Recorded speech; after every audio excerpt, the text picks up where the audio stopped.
And it's an unending framework because it says whenever you find some other model that includes areas that you're not including, then you definitely want to include those areas. And so that's why it's an unending project.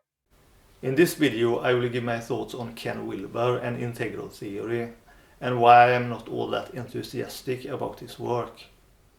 My main issue is that he seems to value complexity more than simplicity. He does not emphasize self-knowledge enough, and he emphasizes the integration of seemingly everything instead of evaluation. The distinction may not be obvious to people, and some people might argue that I misunderstand Wilber, which might be the case at times. But it is also up to Wilber to make himself understood clearly, and he sometimes says things that I don't agree with, or things that sound somewhat naive.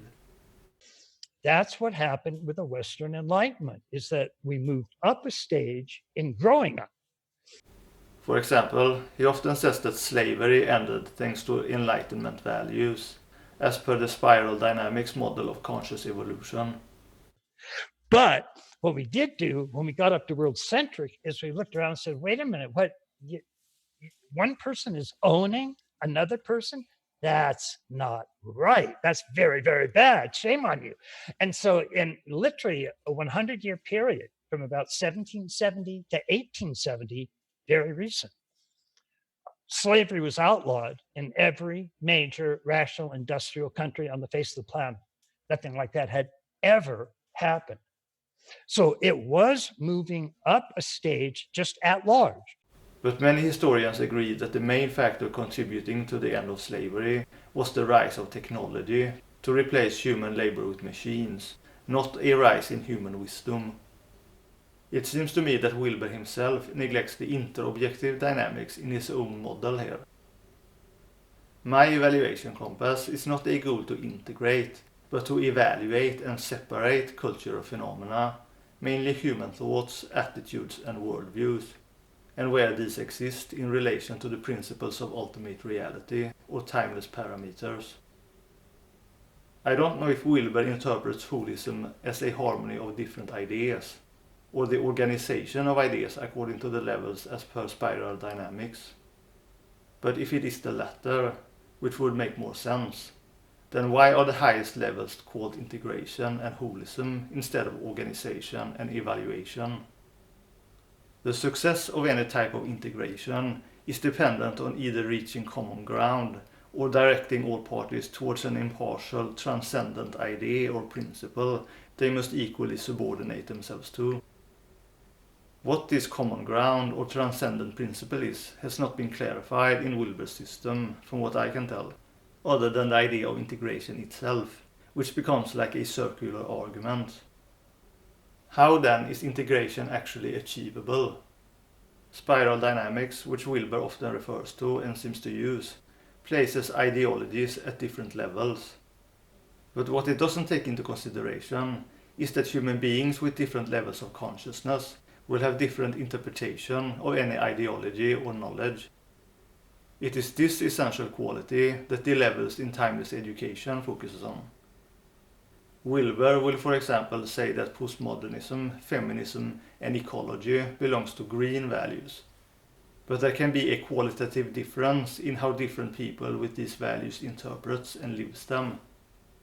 There is, for example, a difference between the feminists who create theories and understand the ideas well and are trying to improve these ideas, compared with the feminists who understand the theories superficially, parrot them, and are feminists mainly because of the cultural zeitgeist and often creates a mob mentality, who do not accept differences of opinion, sometimes even attacking actual feminist writers belonging to higher levels.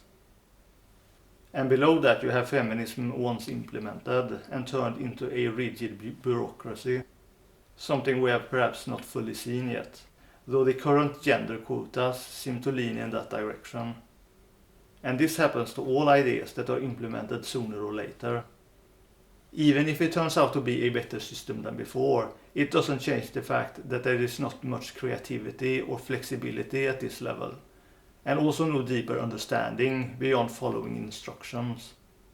Then at the lowest level you have oppression and violence, with man-hating, and the example of Valerie Solanas shooting Andy Warhol. Another thing that gets mentioned is Wilber's distinction between waking up, growing up, cleaning up, and showing up. There seems to be confusion regarding what these phrases actually mean.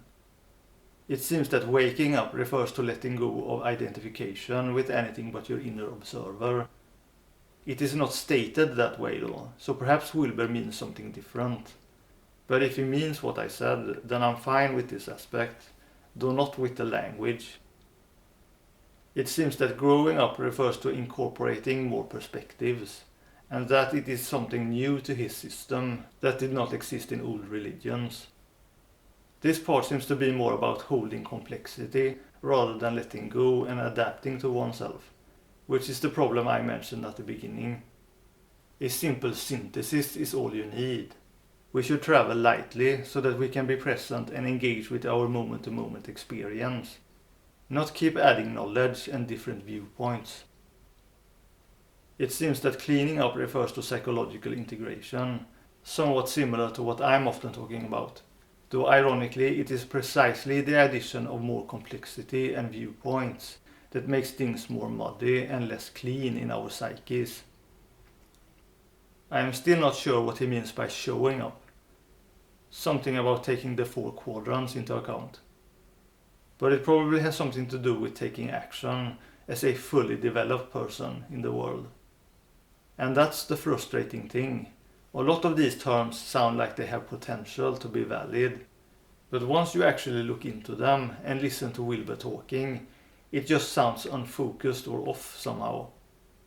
That's why I mostly ignore Wilber stuff. But I want to bring this up, because sometimes people think me and Wilber are talking about the same things.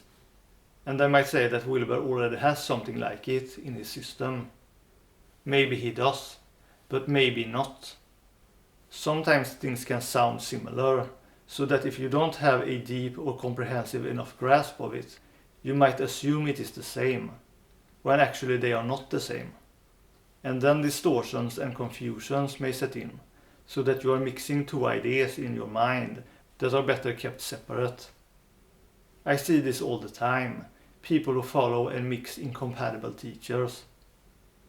That's why it is often better to either study one guy until you fully know what their stuff is about, and if it is truly useful for you or not. Or you create something of your own by carefully assembling together different parts from different teachings, parts that you understand well and that go well together.